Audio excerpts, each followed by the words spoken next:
ओम ज्ञानातिमिरन्धस्य ज्ञानाञ्जनशलाकया चक्षुर्मिलितं येन तस्मै श्रीगुरुवे नमः। नमो विष्णुपदाय राधिकाय प्रियात्मने श्री श्रीमद्भक्तिवेदांत नारायण गोस्वामी नामने श्री कृष्ण लीला कथने सुदक्ष महोदर्य माधुर्य गुणैश्चैकं वरं वरण्यं पुरुषं महन्तं नारायणं त्वं शीर्षा नमामि।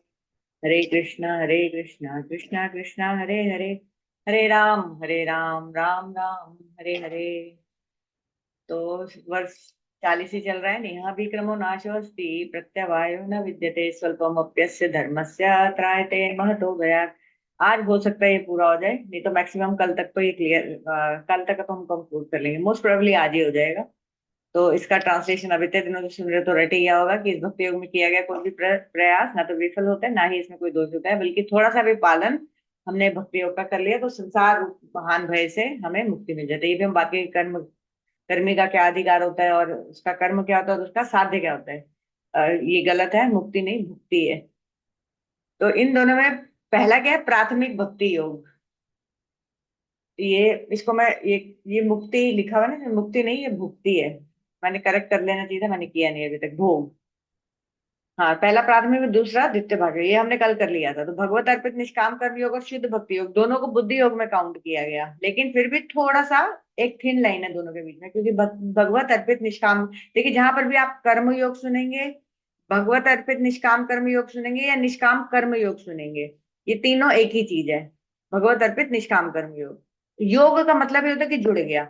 अब कर्म योग मतलब भगवान से जुड़ा हुआ, निष्काम मतलब जो सेल्फलेस एक्शन है, और भगवत अर्पित ये हम अगर उसको छोटे में कर्म योग भी बोल देते हैं तो एक ही बात है। हाँ ये तीनों सिनोनिम्स है। तो कर्म प्रमुख होता है, भगवान को कर्म फल अर्पित किया जाता है और कर्तव्य का पालन करते हुए फल की आसक्ति छोड़ने की कोशिश की जाती है। शुद्ध भक्तियों में भक्ति ही प्रमुख है और सारा काम ही भगवान की प्रसन्नता के लिए किया जाता है, और हर काम हर विचार हर भावना भगवान की सेवा बन जाती है इस वजह से। जैसे कि भगवान ने भगवत गीता में 2.45 में बोला था कि हे अर्जुन तू तीनों गुणों से यानी कि सत्व रज तम तीनों से ऊपर उड़ जाए, और वो सिर्फ भक्ति करवा सकती है। हम आगे पढ़ेंगे कैसे भक्ति करवा सकती है। और कर्म नहीं करवा सकते, इवन कर्म योग भी नहीं करवा सकता है, वो भी सत्व गुण के अंतर्गत आ जाएगा, बियॉन्ड नहीं जा पाएगा। तो ज्ञान और कर्म का वर्णन क्रमशः सत्वगुण और रजोगुण के अंतर्गत किया गया सारे शास्त्रों में। ये नहीं कि ये कॉन्ट्राडिक्शन यहाँ पर ही है वहां पर हुआ है। ज्ञान सतगुण में और कर्म रजोगुण में है, कि जिससे क्या सिद्ध हो रहा है कि ना ज्ञान ना कर्म तीन गुणों के परे है। क्योंकि तीन गुणों के परे कौन होता है, शुद्ध सत्व बोलते हैं उसको, जो अगेन ट्रांसेंडेंटल विरजा रिवर को क्रॉस कर जाता है वो गुण। वो फिर ये प्रकृति की में ब्रह्मा ब्रह्मा जी के लोक तक जो ये प्रकृति है उसमें वो काउंट नहीं होता।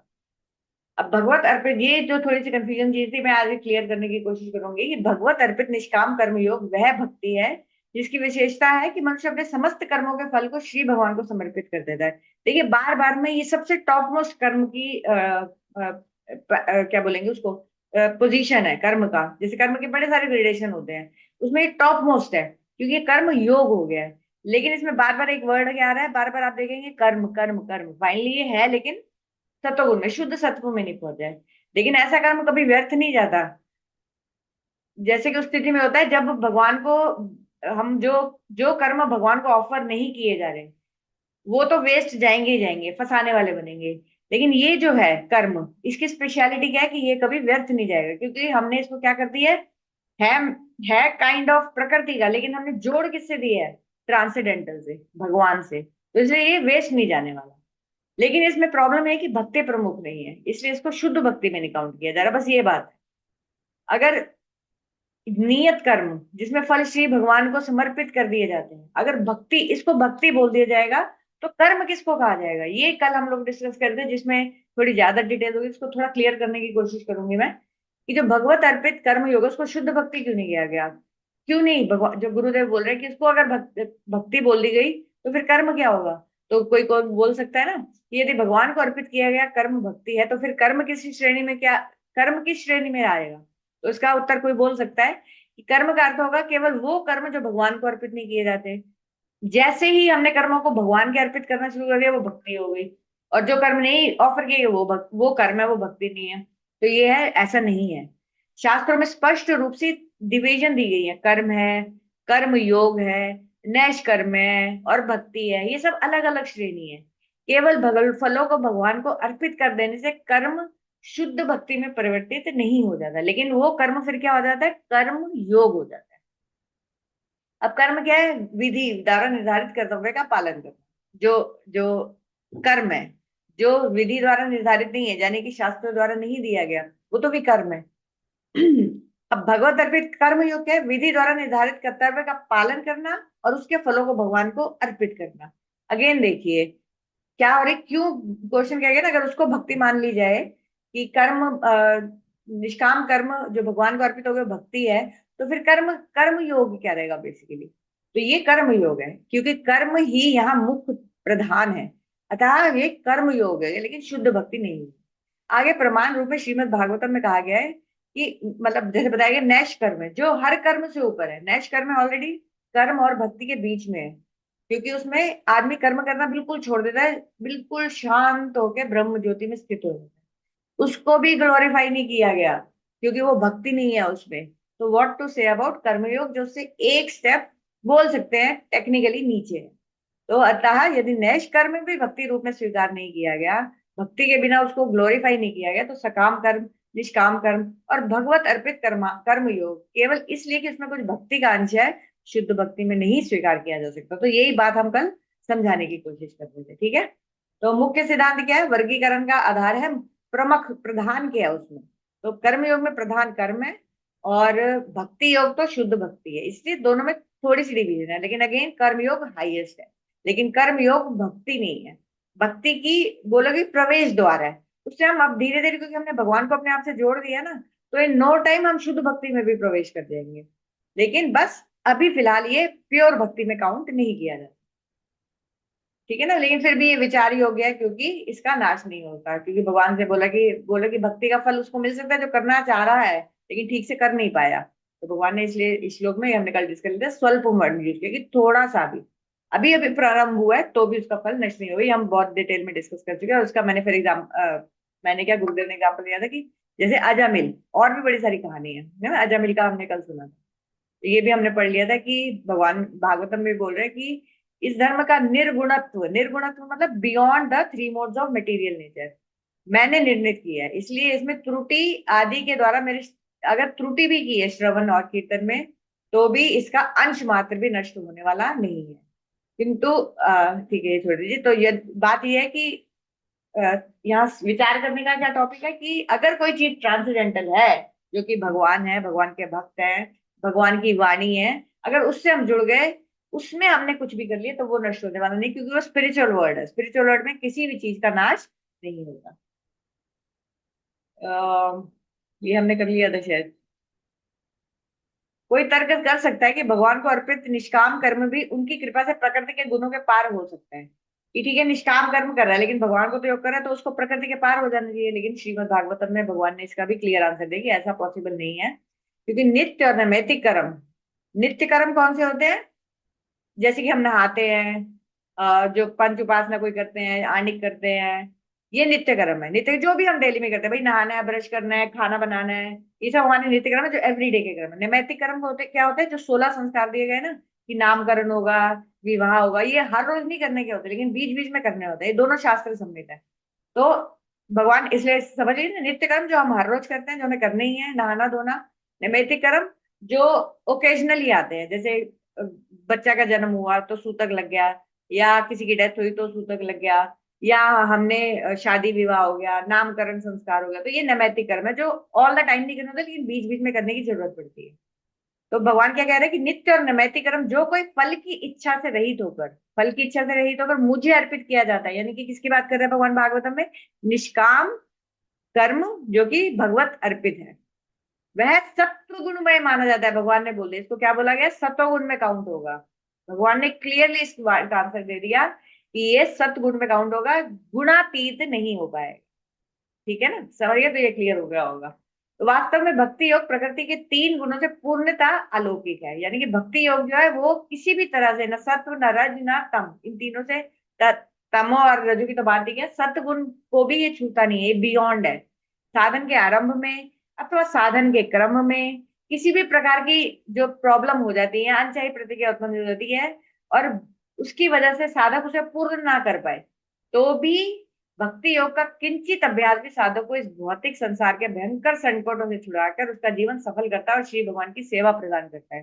तो जो हम अभी कर रहे हैं ना, छोटा मोटा ही हम जो कुछ करने की कोशिश कर रहे हैं कि तो उससे भी भगवान जो है ना, क्या होगा आप सोच सकते हैं कि हमारा हम किस रास्ते पे चल पड़े हैं इस मटेरियल वर्ल्ड में होते हुए भी।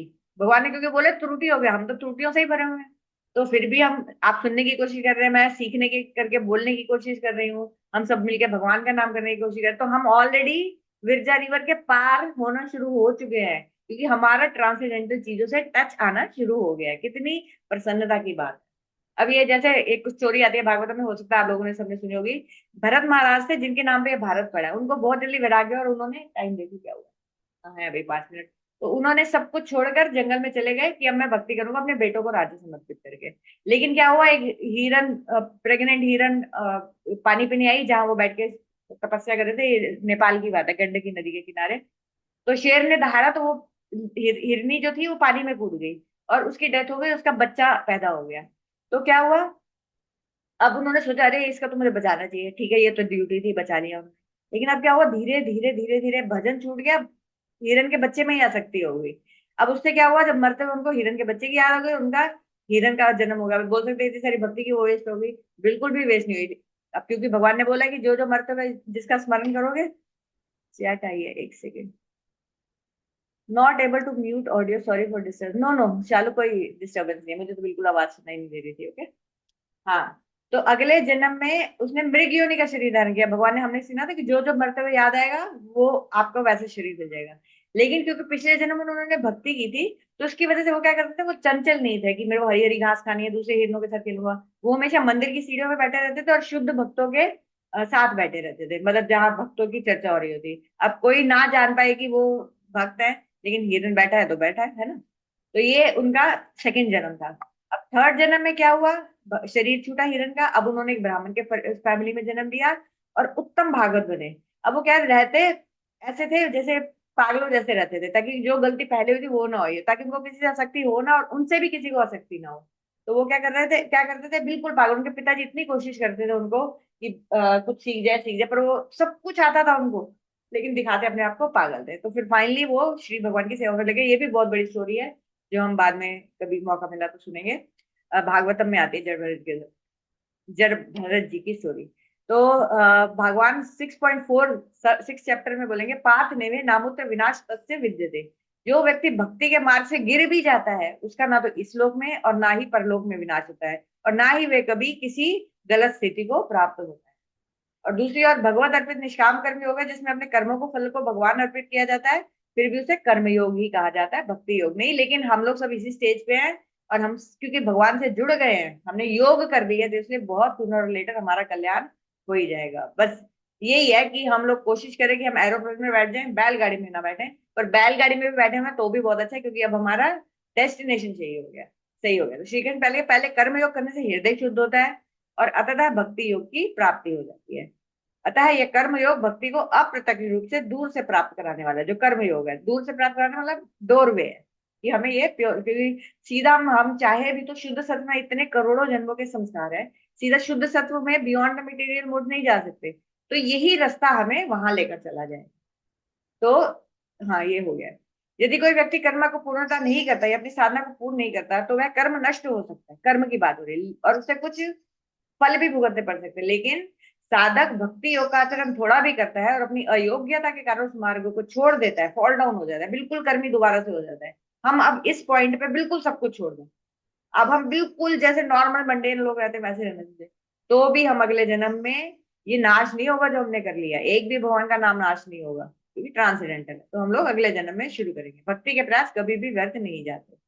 दूसरे शब्दों में उसके प्रयत्न दोषपूर्ण नहीं होते और ना ही उससे कोई पाप लगता है, भले ही वह इस प्रक्रिया को पूरी नहीं कर पाए। लेकिन इसमें बस एक ही चीज है कि किसी साधक में श्रद्धा है किंतु अज्ञान में, हाँ ये तो बार बार यही सेम बात रिपीट हो रही है।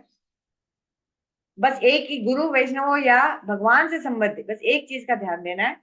गुरु वैष्णव या भगवान से संबंधित किसी भी वस्तु जैसे तुलसी यमुना धाम की अवहेलना या अपमान करता है, तो फिर उसका भक्ति योग पूरी तरह से गड़बड़ नष्ट हो सकता है। नष्ट मतलब बहुत टाइम के लिए रुक जाएगा, नष्ट तो नहीं होगा, लेकिन फिर ये है कि अपने जो गलती कर ली फिर वो कर्मों में गिर जाएगा, क्योंकि उसने अपमान कर दिया ना वैष्णव का। और फिर उसको अगले जन्म, दूसरे जन्म में, तीसरे जन्म में, तो उस वजह से गड़बड़ हो जाएगी। हमने भी कोई ना कोई अपराध किए हैं पिछले जन्मों में, कि हमने भक्ति तो शुरू कर दी थी, नहीं तो इतना सब कुछ सुनने का मौका नहीं मिलता हमें। करोड़ों लोगों में से कितने लोग ही सुनते हैं। लेकिन वही अपराध हमें अटका दिया उसने। उसी अपराध से हम, हमारी स्पीड स्लो है, लेकिन उसने अपराध ने फाइनली क्या हुआ कि करवा तो रहा है धीरे धीरे या जैसे भी। तो आज हमने फाइनली ये श्लोक शेष कर दिया है। अब हम कल 41 श्लोक शुरू करेंगे। Thank you very much. कोई भी कंफ्यूजन हो, कोई भी क्वेश्चन हो, प्लीज ग्रुप में पोस्ट कर दीजिए।